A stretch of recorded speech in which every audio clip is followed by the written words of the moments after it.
اهلا بيكم. تعالوا كده مع بعض اقول لكم ايه احسن وقت تاخد فيه كبسولات الحديد بتاعتك.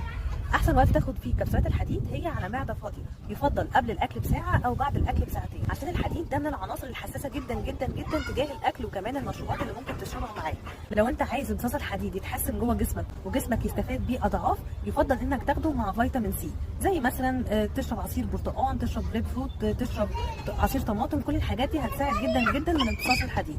طيب نيجي نشوف بقى الابحاث العلميه قالت ايه. قالت ان 100 مللي جرام من الفيتامين سي قادرين ان هم يرفعوا مستوى الحديد 4 اضعاف، يعني جسمك هيستفاد من الحديد 4 اضعاف العادي. عشان كده يفضل انك تاخد معاه فيتامين سي. طب انا شخصيا بعمل ايه لو انا ما عنديش في البيت برتقان او استفندي او كده؟ بعمل ايه؟ بجيب الفوار بتاع الفيتامين سي، بعد ما باخد الكبسوله بتاعت الحديد باخد معاها الفوار بتاع الفيتامين سي.